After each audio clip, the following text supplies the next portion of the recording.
Donald Trump has made history as the first president, present or former, to be charged with criminal activity.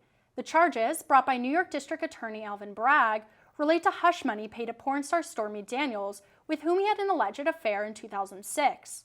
Trump has called these investigations a witch hunt, according to CBS News. Will Trump overcome this indictment, or will it be his downfall? And what, if anything, could this mean for Trump's 2024 run? All this and much more right now on That Point.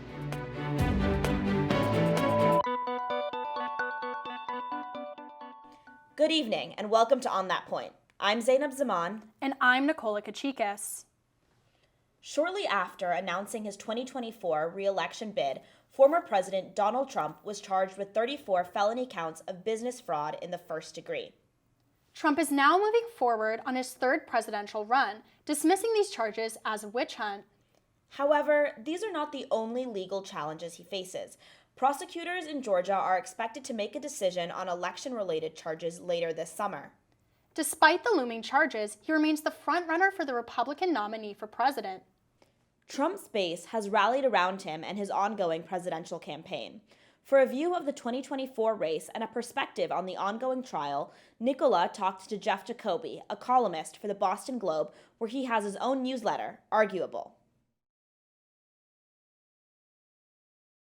Thank you, Zainab. Donald Trump is the first president, both former and current, to be charged with criminal activity, making this case unprecedented and extremely complex.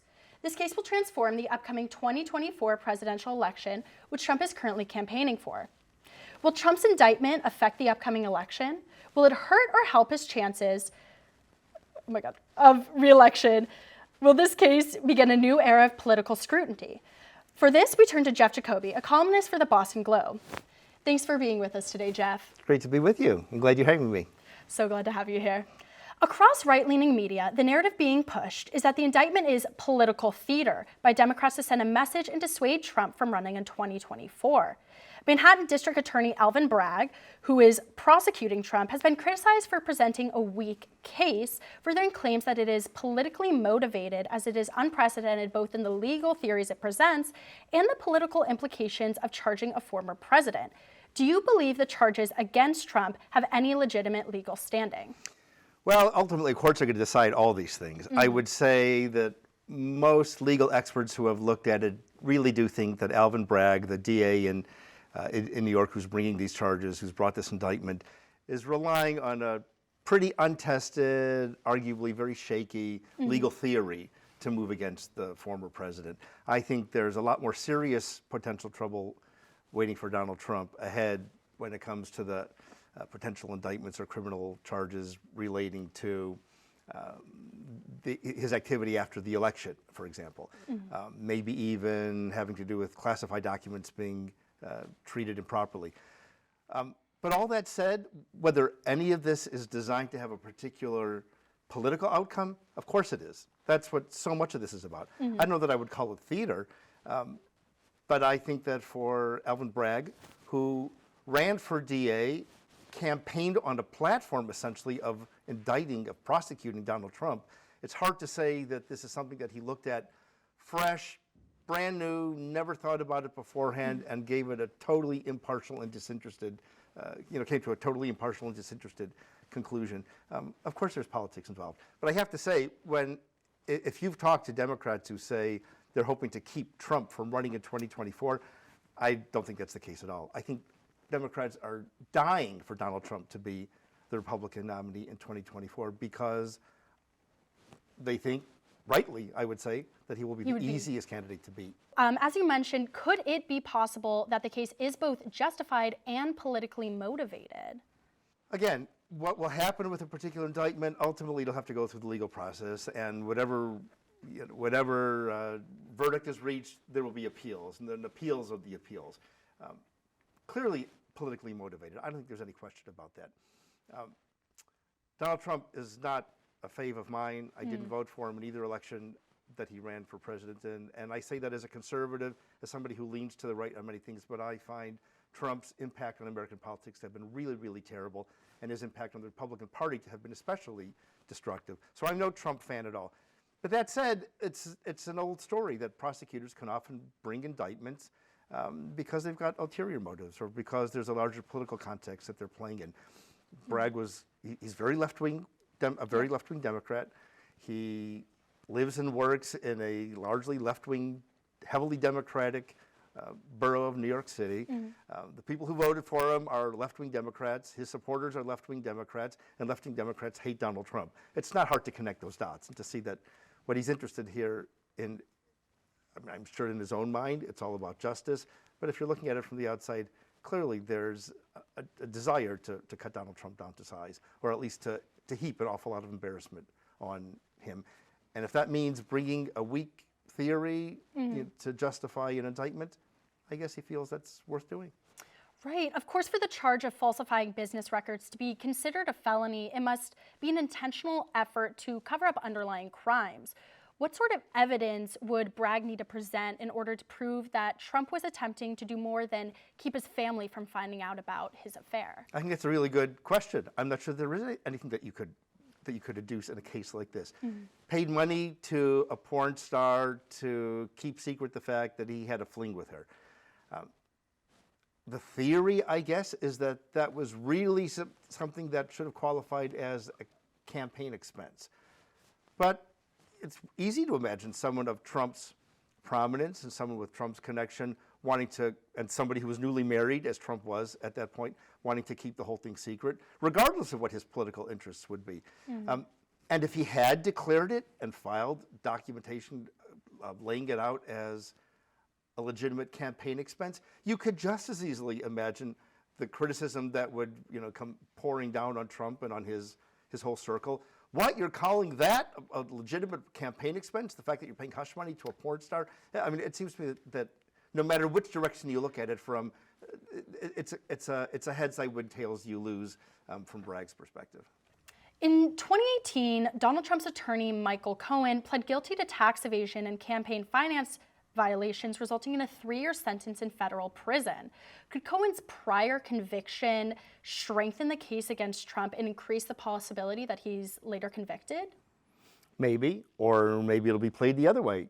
The lawyer for Trump can say to the jury or to the judge, if it's that kind of a trial, Michael Cohen is a convicted liar. He went to prison because of lies that he told. Are we really expected to believe what he's testifying to now, especially when it's in his interest to be telling these quote-unquote lies? I can see it cutting both ways. I mean, there will be good lawyers on both sides, and there's no way for us to know at this point, even if it's going to come to trial.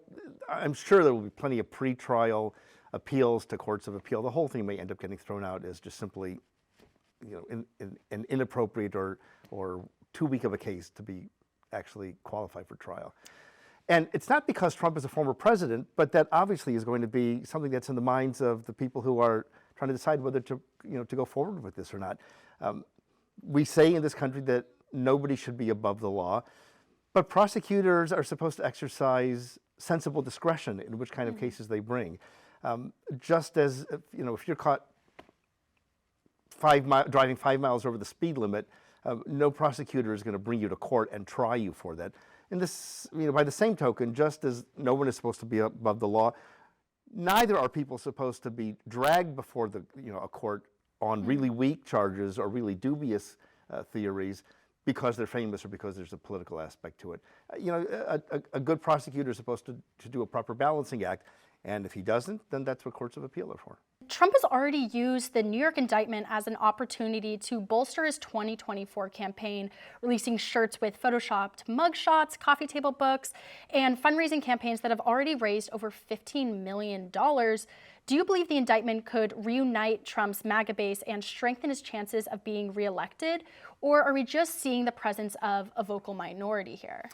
Well, I suppose, again, both are possible, but I think the conventional wisdom in this case is right. This seems to be strengthening Trump within Republican circles, at least the base Republicans. Bear in mind, there's a large body of voters, even on the right, who are firmly anti-Trump and won't vote for him under any circumstances. But those aren't the ones that he has to get past, or those aren't the only ones who will decide who's going to be the Republican nominee. Just in the last couple of weeks since all this has happened, if the governor of Florida, Ron DeSantis, was thought to be like coming up strong in the outside lane. All of a sudden, the momentum for DeSantis seems to be weakening. Trump's numbers seem to be going up in polls. He's always been a master. Again, I find him odious in so many ways, but he's always been a master at portraying himself as a victim and as someone who people should rally around. Right, a martyr. And not only a martyr, but a martyr who is taking the slings and arrows of outrageous fortune so that his followers don't have to be persecuted. I'm doing it for you. That's the idea. Look what they're doing to me. It's you that they really hate. That's the message. Right. And as you say, I mean, millions of dollars are pouring into the Trump campaign coffers. Yeah, all of this could turn out to be a great political boon for Trump, which I got to say would be just a terrible loss for this country. Right, and would a guilty verdict even have any effect on his supporters or his base? Again, it's hard to know if he's convicted in this case. I think a lot of people would say this is ridiculous. You're too young to remember the Monica Lewinsky scandal and during the Bill Clinton era. For you, that's just history. For me, it's extremely vivid. And it's just that was happening on the other side of the political spectrum. Then it was liberals and Democrats who were defending the president really strongly. And the line then for Bill Clinton was, whatever lies he told, it was just about sex. He was just trying to keep himself from being embarrassed because of a sex scandal. That's essentially exactly what a lot of Trump supporters are saying now. The rationale for Clinton people was, I don't care about what he did with Monica Lewinsky, I care about his policies. That's exactly the same line that so many MAGA people are using on the right. I don't care about Trump's personal behavior or his character, I care about what he's doing, that's good for America. That kind of stuff never seems to change. Human nature is pretty fixed in some ways. Right. The question is, what will it mean for the rest of the country to have to relitigate this stuff over and over and over again? Again, bearing in mind that there are other potential indictments, down the road. Right, so Trump isn't just a special case of political misconduct. There's been examples before. So do you believe that there's a growing desire at this point to see more politicians held accountable for legal transgressions? I don't know. I mean, we're a big country. Right. America, there are a third of a billion Americans. That's how we have a big population, and it's hard sometimes to generalize. Right. There are people who are willing to do anything if it will bring Donald Trump down, and there are people who are willing to do anything if it will boost Donald Trump's fortunes. So we've got a lot of people who are very vocal, very extreme, they have very passionate feelings. But I think there's a huge body in the middle that would really just like politics to be less fanatical, less noisy, less hysterical. And it does, the fact that we're talking about this so much is just one more illustration, I think, of the fact that a lot of people would really love to change the subject entirely, and yet certain kinds of stories and certain kinds of people suck up all the oxygen and get all the attention. Right, and whether Trump is found to be guilty or innocent, many will be left feeling disappointed about the verdict on both sides. In your opinion, what are the next steps to repair America's problem with political polarization? Should it be up to individual parties to reach across the aisle, or maybe an apolitical institution? I've always been among those who thought we are a two-party country for better or for worse, and that the idea that there's going to be a third party that will arise and somehow change the tone of politics has always been a naive one. But increasingly, I find myself hoping that I'm wrong, and that one way or another, some other party will be able to come along, and it will have room in it for people who lean somewhat to the right, room for people who lean somewhat to the left, but mostly that it will attract people who aren't interested in the screaming and the yelling and the demonizing and the cursing and the hating that seems to be driving so much of contemporary politics. Again, that was Jeff Jacoby, a columnist from the Boston Globe. Thank you again so much, Mr. Jacoby. Thank you very much. Thank you, Nicola. Let's go to Jonny Leonidas to see how widespread presidential indictments can be. Although Trump is the first U.S. president to be indicted on criminal charges, the phenomenon has happened multiple times across the world. Benjamin Netanyahu, the Prime Minister of Israel, was first charged with fraud, bribery, and breach of trust in November of 2019, although Netanyahu has denied all accusations. Netanyahu was allegedly involved in Case 1000, where he and his wife supposedly accepted expensive gifts from Israeli businessmen. He was also charged with breach of trust and fraud in Case 2000, where he held meetings with the publisher of Israel daily newspaper Yediot Aharonot to limit the circulation of a competing newspaper and increase pro-Netanyahu journalists in Yediot. Additionally, he was charged with bribery, fraud, and breach of trust in Case 4000 for his business dealings with Shaul Elovitch, the owner of telecommunications company Bezek. In Brazil, the phenomenon of presidential indictment is also familiar. In 2017, Brazilian President Luiz Inácio Lula da Silva was sentenced to 9 years in prison for corruption. He was found guilty of illegal proceedings with the state oil company Petrobras, as construction company Grupo Metha made improvements to his home and benefited from lucrative oil contracts made by da Silva and Petrobras. Lula da Silva's conviction was later annulled, and he was released after 580 days in prison. He was later elected as president of Brazil in 2022. These are a few examples of other country leaders who have faced criminal charges. Other examples include former presidents Jacob Zuma of South Africa, Park Geun-hye of South Korea, and Hosni Mubarak of Egypt. Now, back to the desk. Thank you, Jonny. In the latest news on Donald Trump's case, he has pled not guilty to 34 counts of falsifying business documents related to paying hush money to porn star Stormy Daniels following a 5-year trial under Manhattan District Attorney Alvin Bragg. The potential trial will be next year at the earliest. According to New York law, the district attorney must turn over most of the evidence to the defense within 65 days. Trump must file motions by August 8th, and prosecutors must respond by September 19th. The judge intends to issue decisions and meet in court with Trump on December 4th. One of Trump's lawyers plans to file a motion to dismiss the case completely.